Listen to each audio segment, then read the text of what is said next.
इसमें दिक्कत ये है कि इसमें डिस्टर्बिंग साउंड है।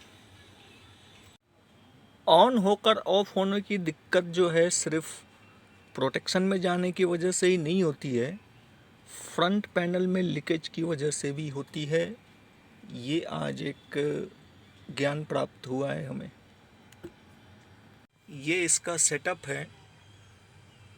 सेटअप में जो है इसको सेट केबल पे ऑप्टिकल 2 रखा गया है, मीडिया प्लेयर पे ऑप्टिकल 1 एनालॉग भी है, साथ ही साथ HDMI भी है। और अपना क्या काम नहीं कर रहा था, गेम मोड में क्या है देखते हैं। गेम मोड काम करना चाहिए। आज हम बनाने जा रहे हैं डनन का एम्पलीफायर, जिसका मॉडल नंबर आप देख सकते हैं AVR-X1000।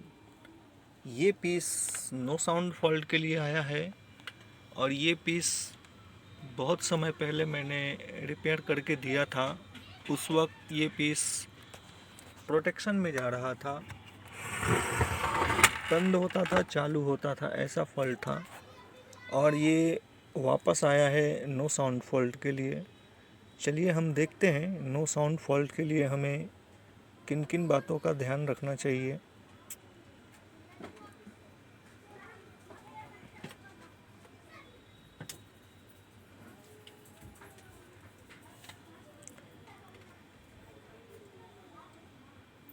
हमने ऊपर के बोर्ड को निकाला है और नीचे के बोर्ड के हिस्से की कंडीशन भी मुझे कुछ ठीक नहीं लग रही है। गीलापन है, आप देख सकते हैं। और साथ ही साथ कुछ कुछ पार्ट्स ऐसे हैं जो जंग लगे हुए हैं। इन्हें हम निकालते हैं। निकालने के बाद चेक करते हैं कि ये जो जम्पर वायर देख रहे हैं, ये जम्पर वायर भी सड़ गया है। नीचे के बोर्ड में भी दिक्कत है, क्या है इसको हम निकालने के बाद देखते हैं।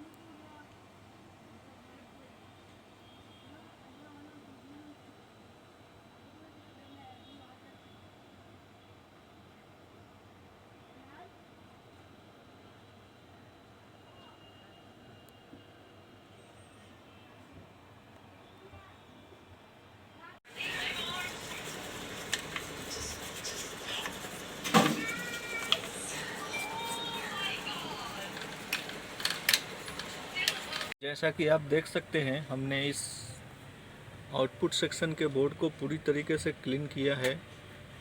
जितने भी दाग धब्बे वगैरह दिख रहे थे सब साफ़ हो चुका है। अब हम इसको फिट करेंगे।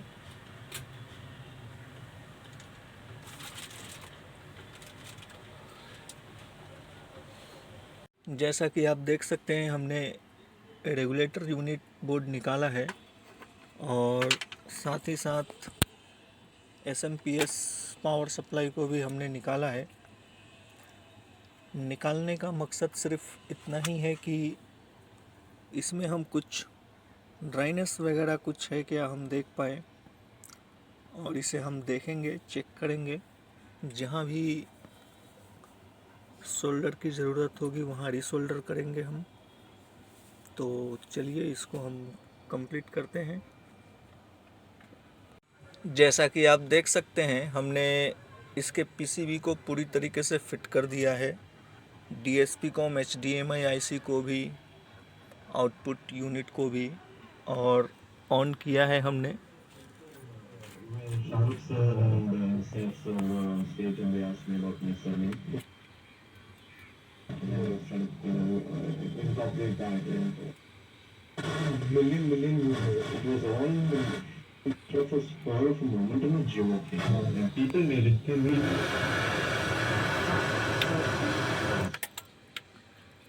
इसमें दिक्कत ये है कि इसमें डिस्टर्बिंग साउंड है। डिस्टर्बिंग साउंड क्यों है, इसको हम थोड़ा ठीक से समझेंगे।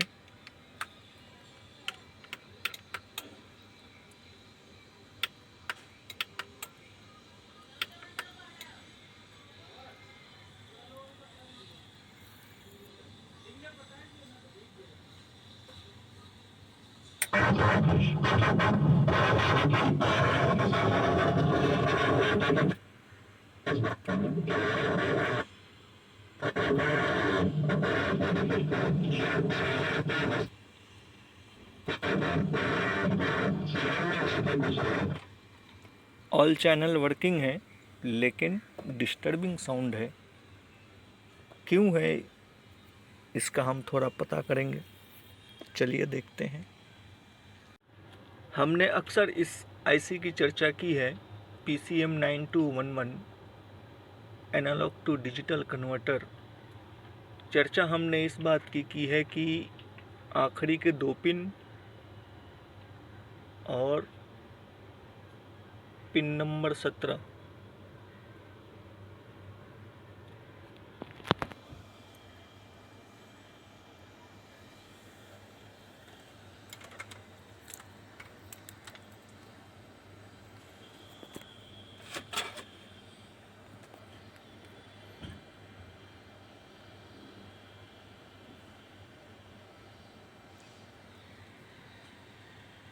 2.5 लास्ट के 2 पिन पर आना चाहिए, महत्वपूर्ण है।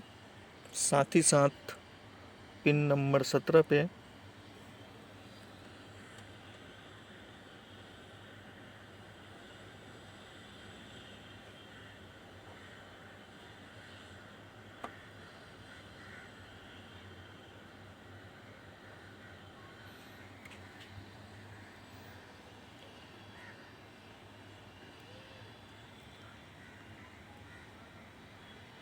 यहाँ पर कोई भी वोल्टेज नहीं है।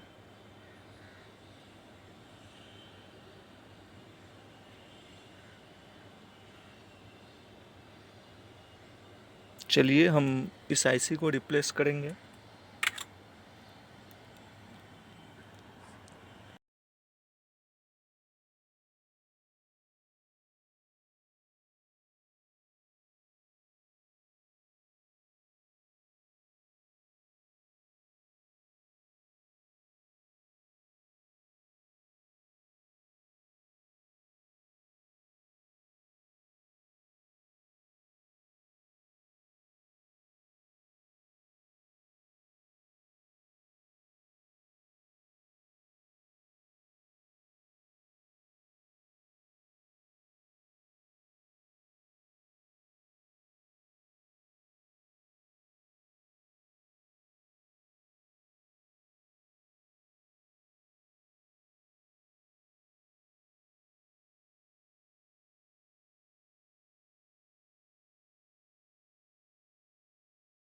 गिफ्ट वाउचर फ्रॉम डर्माविला आपका। ये गाना आएगा और उसके बाद कुछ समझदारी वाली बातें करेंगे। पैसों को बचाएंगे, बढ़ाएंगे। यस, कहाँ करना है इन्वेस्ट, ये आकर बताएंगे मेरे expert mister Harshad Chetanwala in Investopedia. So stay tuned, मैं हूँ आपकी जैसी रानी। Good afternoon.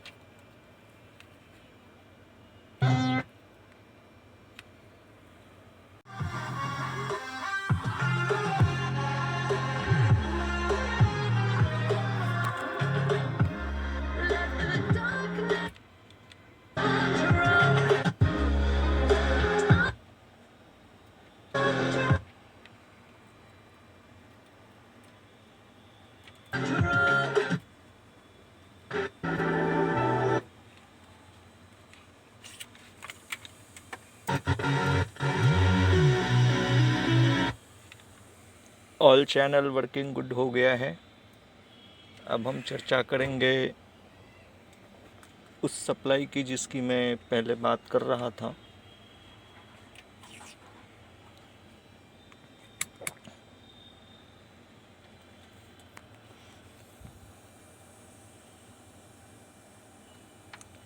मैंने बताया था यहाँ पर ये पिन नंबर 17 है।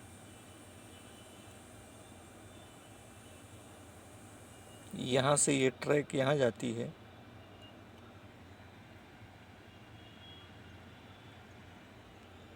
ये इतनी सप्लाई यहाँ बननी चाहिए, अनिवार्य है। ये नहीं बन रही थी, हमने आईसी रिप्लेस की और अपना ये पीस वर्किंग गुड हो गया है। अब हम चर्चा करेंगे कुछ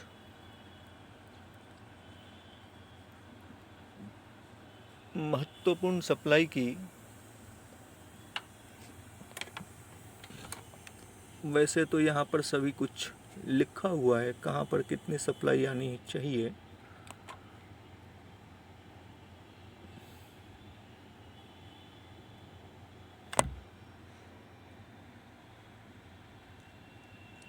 $3.28,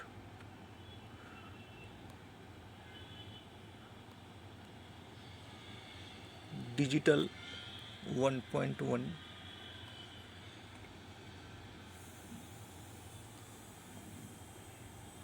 1.2 इंटरनेट के लिए, 1.8 डीएसपी के लिए इस्तेमाल किया जाता है ये सप्लाई। यहाँ पर है एक 3.3 वोल्ट का रेगुलेटर। इनपुट सप्लाई इसकी 5 वोल्ट के लगभग है।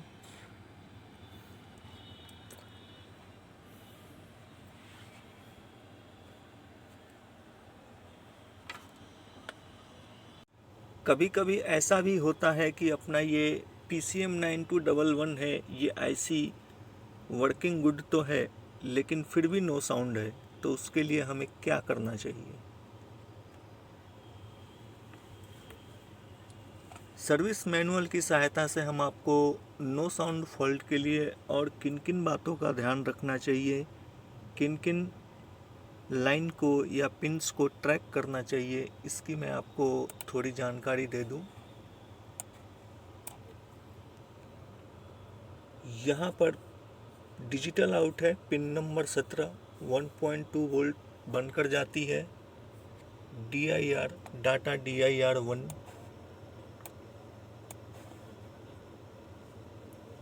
ये आती है यहाँ पर आईसी के पिन नंबर 44।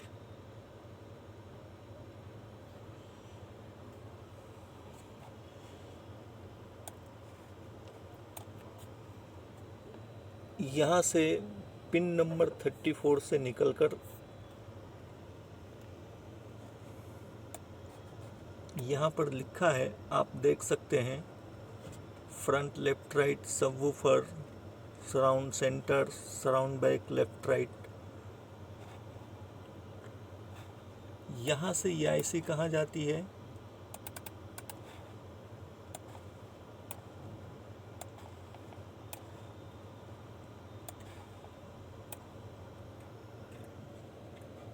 यहाँ पर आती है। यह है अपना DSP आईसी।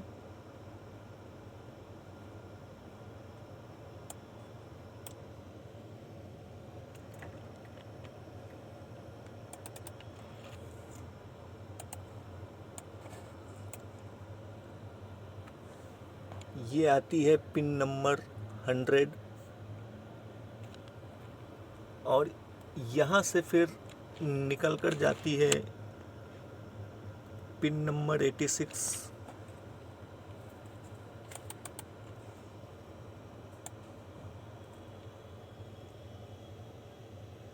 Data AF।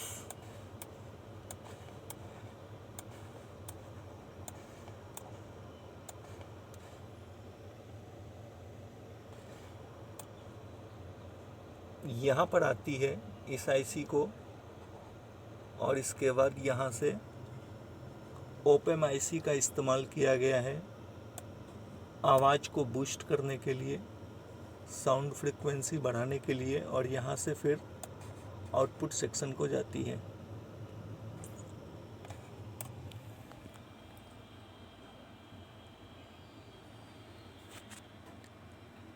अब तक 99% सिर्फ ये वाली आईसी ही ख़राब मिली है और ये वाली बहुत कम ख़राब होती है। अभी तक हमने बदली नहीं किया है, डैनन मॉडल में, इस मॉडल में नहीं किया है। तो यहाँ से डिजिटल साउंड निकलती है, इस आईसी को जाती है, यहाँ से ये बड़े DSP आईसी को जाती है। ये क्या काम करती है, ये काम करती है जो हम लोग सराउंड मोड में अलग अलग साउंड की जो फ्रिक्वेंसी है उसको हम जब भी चेंज करते हैं और अलग अलग स्पीकरों में अलग अलग साउंड की फ्रिक्वेंसी आती है, वो काम करता है। ये क्या काम करता है, यहाँ पर HDMI से जो ऑडियो आती है वो इसको कलेक्ट करता है और इसको डिजिटली यहाँ देता है और उसके बाद यहाँ से निकलकर इस तरफ आती है और उसके बाद ये अपना OPMIC के थ्रू साउंड आउटपुट सेक्शन को जाती है।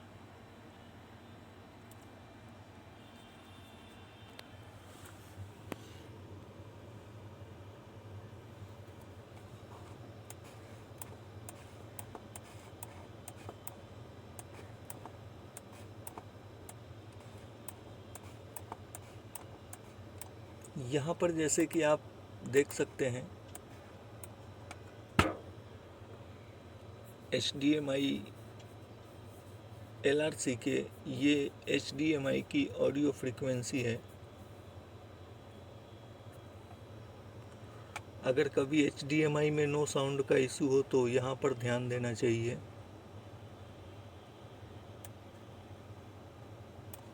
साथ ही साथ यहाँ पर आपने देखा है ना CPU म्यूट, इस पर भी ध्यान दीजिए।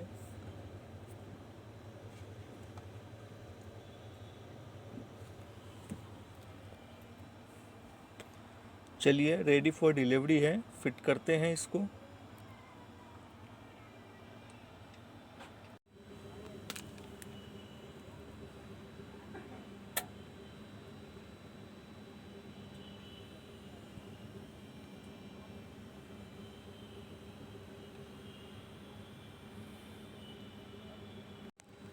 पूरी तरीके से फिट करने के बाद इसमें एक दिक्कत आई है।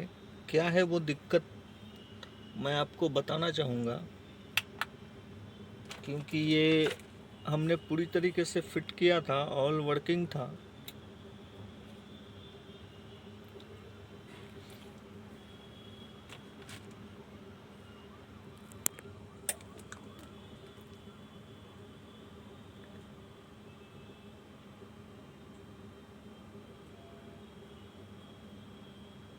थोड़ी देर ऑन होने के बाद ऑफ हो जाता है। ये क्या दिक्कत है, इसको हम थोड़ा सा समझेंगे।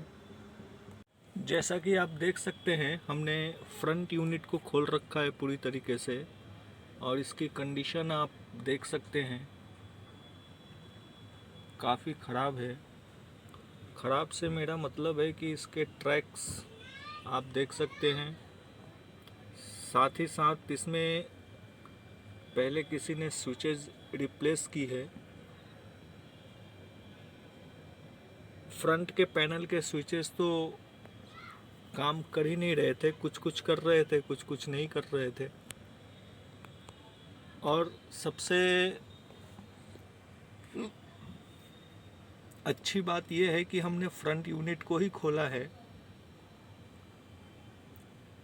ऑन ऑफ प्रॉब्लम के लिए हम प्रोटेक्शन के ऊपर भी ध्यान दे सकते थे, मैंने वैसा नहीं किया है क्योंकि हमने इसको काफ़ी देर तक ऑन पोजीशन में रखा था। अगर प्रोटेक्शन से संबंधित कोई भी प्रॉब्लम होता तो प्रोटेक्शन तभी होना चाहिए था। ये तब हुआ जब हमारे प्रिय मित्र लेने के लिए आए थे यहाँ पर।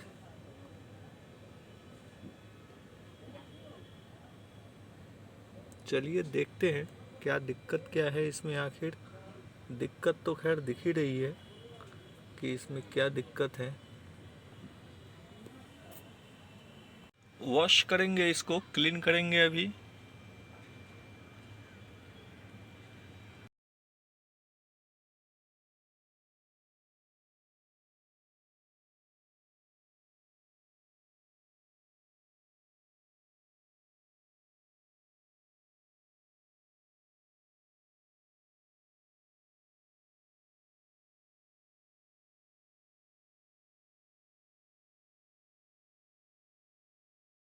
जितना संभव हो सका उतना हमने इसको क्लीन कर दिया है।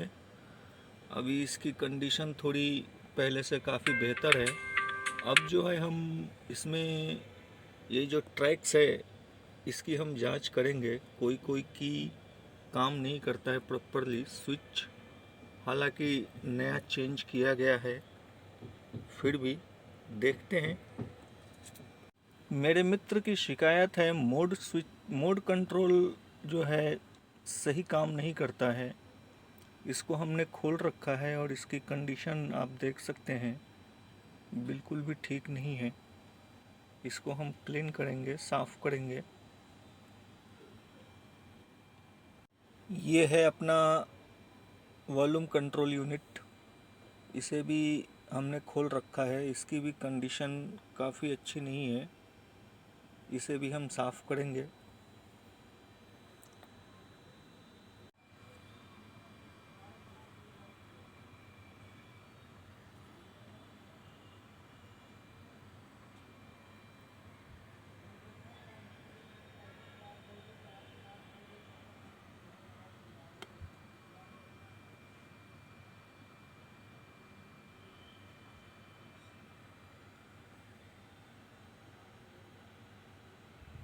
काफ़ी देर तक हमने इसको इसी पोजीशन में ऑन रखा है, स्टैंड बाई पर गया नहीं, ऑफ हुआ नहीं है। और फाइनली जो फ्रंट में लीकेज की दिक्कत की वजह से ये इशू हो रहा था। चलिए अभी हम इसको फिट करेंगे। और अपनी सेवा बड़े प्यार से यज्ञ की सेवा समझ करके करें।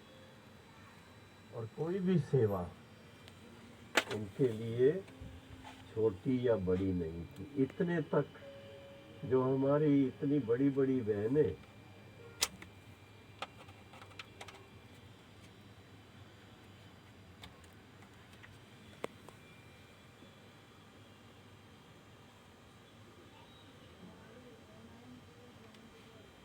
तरह के भी कारोबार में सम्मिलित हुए।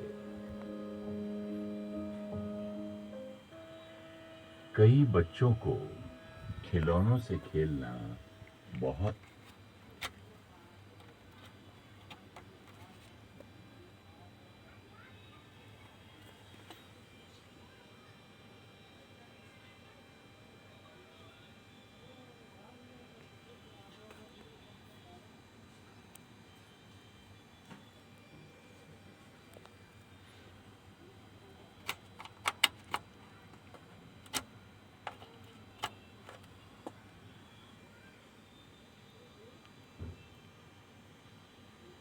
गेम मोड का काम नहीं कर रहा है।